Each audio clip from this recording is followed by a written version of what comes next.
Hi friends, எல்லாரும் எப்படி இருக்கீங்க? நல்லா இருப்பீங்க. பேசுங்கிறவங்களிலிருந்து உங்கள் நித்யராஜேந்திரன்.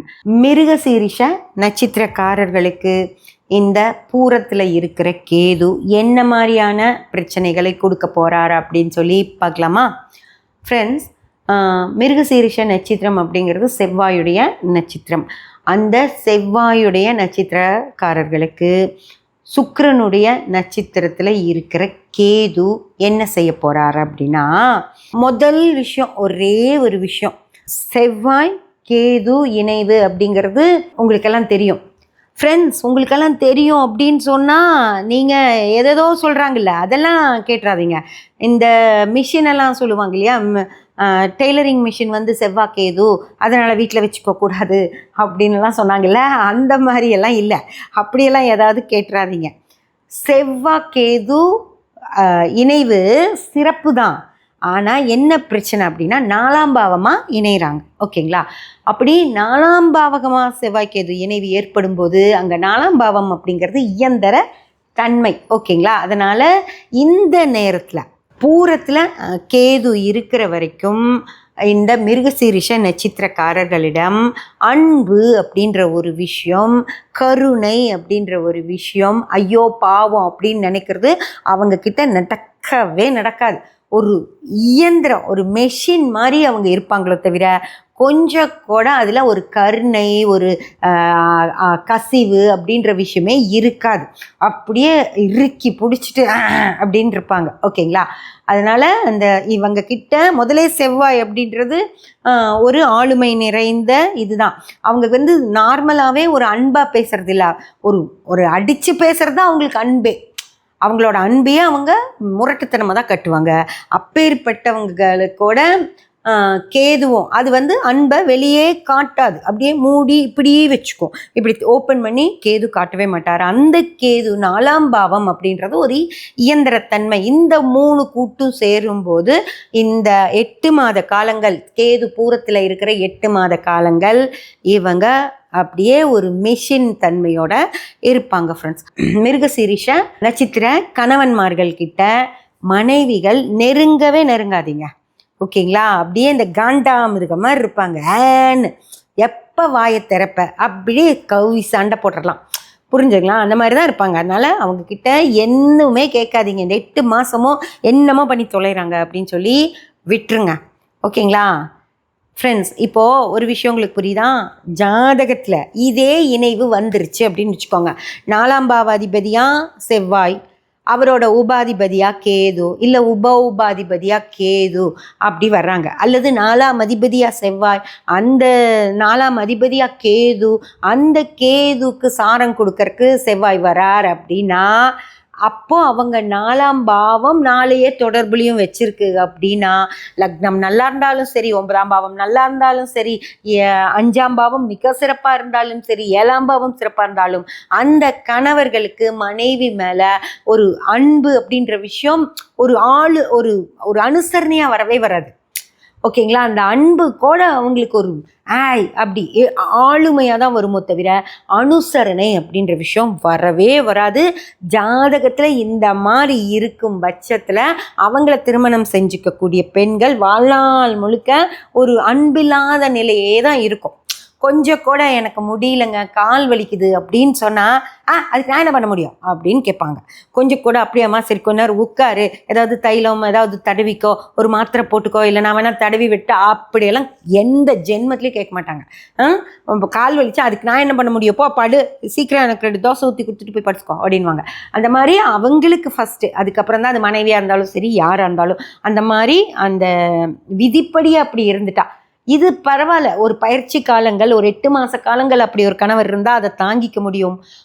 வாழ்நாள் முழுக்க அப்படி ஒரு கணவர் இருந்தால் தாங்கிக்கவே முடியாது. ஃப்ரெண்ட்ஸ், இதெல்லாம் தான் உங்கள் சுய ஜாதகத்தில் நல்லா பார்க்கணுமோ தவிர செவ்வாய் தோஷம், அந்த தோஷம், இந்த தோஷம், இந்த ஒரு நாளைக்கு கோயிலில் போய் பரிகாரம் பண்ணிட்டு வந்துட்டா வாழ்நாள் முழுக்க அந்த தோஷம் சரியாயிருமா?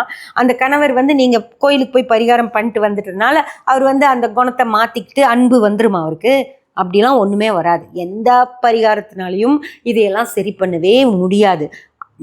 அந்த ஒரு தசாபுத்தி நேரங்கள் நல்லா வந்தால் கொஞ்சம் மாறுவாங்க, அவ்வளோதான் மாறுமோ தவிர நான் இந்த மாதிரி கணவர் இது தோஷம் இதுக்கு பரிகாரம் அப்படியெல்லாம் ஒன்றுமே கிடையாது. அந்த மாதிரி இருக்கிறவங்க ஜாதகங்களை எடுத்து வச்சுறது ரொம்ப ரொம்ப நல்லது. ஓகேங்களா? இது ஆண்களுக்கு ஓகே. பெண்களாக இருந்தாங்க அப்படின்னு வச்சுக்கோங்க. ஒரு பெண்ணுக்கு இப்போது மிருகசீரிஷ நட்சத்திரத்தில் பிறந்த பெண் அவங்க கணவர்கிட்ட எப்படி இருப்பாங்கன்னு பார்த்தா கொஞ்சம் கூட ஒரு அந்யோன்யம் அப்படின்ற விஷயம் இருக்கவே இருக்காது. அவர் எவ்வளோதான் ட்ரை பண்ணி முயற்சி எடுத்து ரொம்ப பிரியமாக அவங்கக்கிட்ட நடந்துக்கணும் அப்படின்னு பார்த்தாலும் அவர் கொஞ்சம் கூட அவங்க மனைவி மாறவே மாட்டாங்க. இந்த 8 மாத காலமும் அவங்க ஒரு மூஞ்சி பார்த்து சிரிக்க கூட மாட்டாங்க. அந்த மாதிரி தான் இருப்பாங்க. 8 மாத காலங்கள் அவங்கள ரொம்ப அவங்க கிட்ட போய் திட்டு வாங்கிட்டு வராதிங்க. முடிஞ்ச அளவுக்கு அவங்கள கொஞ்சம் தள்ளியே வச்சுக்கோங்க. கொஞ்சம் அவங்க வேலைகளை மட்டும் நீங்கள் பார்த்துட்டு நீங்கள் இருங்க, அவங்க வேலைகளை பார்த்துட்டு இருப்பாங்க. அப்புறம் இந்த 8 மாத காலம் கழிஞ்சு பூரத்திலிருந்து கேது நகர்ந்ததுக்கு அப்புறமா அவங்க தன்னாலேயே பழையபடி சரியாயிடுவாங்க. ஓகேங்களா? இது கணவன் மனைவிக்கு மட்டும் இல்லை, குழந்தைகளுக்கும் தான்.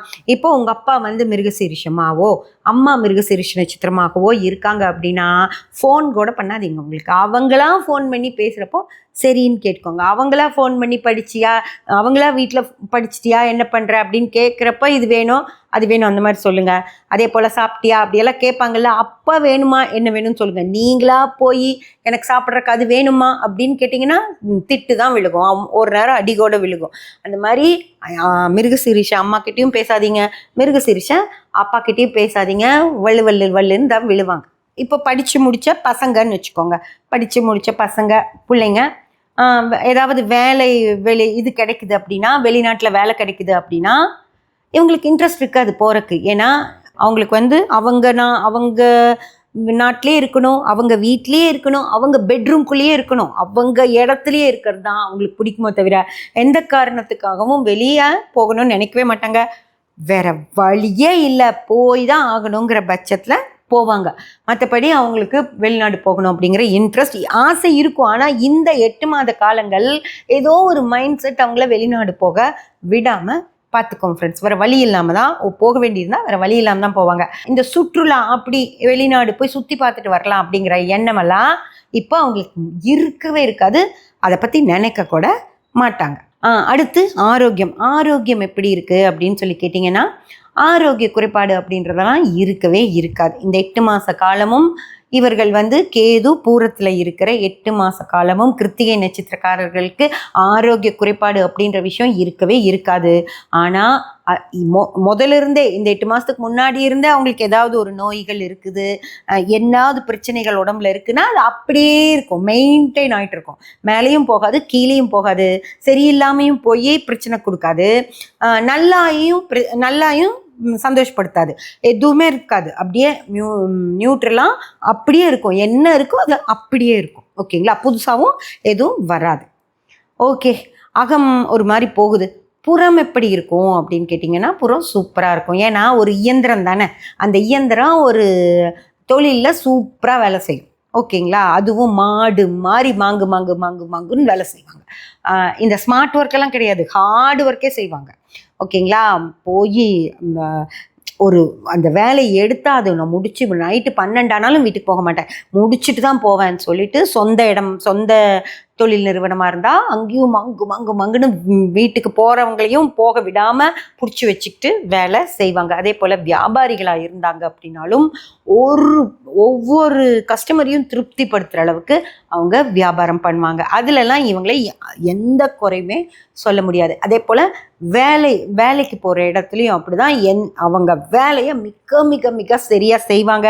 அதே போல் யாராவது அந்த வேலைக்கு இடைஞ்சல் பண்ணாங்க அப்படின்னாலும் அதையும் மேலிடத்துக்கு போட்டு கொடுத்துருவாங்க.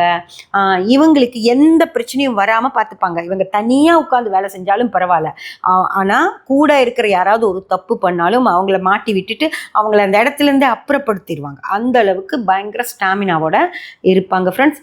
இவங்களுக்கு தன்னால் தேடி வரும், சம்பள உயர்வும் வரும், பதவி உயர்வும் வரும். எல்லாமே அப்படி மாங்குன்னு வேலை செஞ்சால் கொடுக்க மாட்டாங்களா? கடன் எல்லாம் வாங்கவே மாட்டாங்க. கடன் வாங்குற யாரையாவது ஒரு கற்பாம்பூச்சி மாதிரி கேவலமாக பார்ப்பாங்க. கடன்லாம் வாங்குவியா அப்படின்ற மாதிரி. அதுவும் இந்த 8 மாத காலங்கள் கடன் அப்படிங்கிற விஷயத்துக்கு போகவே மாட்டாங்க. இருக்கிற கடனையும் கடகடன் கட்டி முடிக்க தான் பார்ப்பாங்க ஃப்ரெண்ட்ஸ். ஓகேங்களா? அதே போல் வழக்குகள் அந்த விஷயங்கள் எல்லாம் இவங்களுக்கு எதுவுமே வந்து சரியாகாது. அப்படியே இருக்கும். நிலையா அப்படியே தான் இருக்குமோ தவிர மேலேயும் போகாது. கீழே இவங்களுக்கு தோல்வி அப்படிங்கிற விஷயமும் வராது. வெற்றிங்கிற விஷயமும் வராது. அப்படியே போயிட்டுருக்கும். சப்ஸ்கிரைப் பண்ணி பெல் பட்டன் ப்ரெஸ் பண்ணி வச்சுக்கோங்க. அப்போ தான் நான் போடுற எல்லா பதிவுகளும் உங்களுக்கு கிடைக்கும். லைக் பண்ணி, ஷேர் பண்ணி, கமெண்ட் பண்ணிங்கன்னா எனக்கு சப்போர்ட்டிவாக இருக்கும். Thank you friends.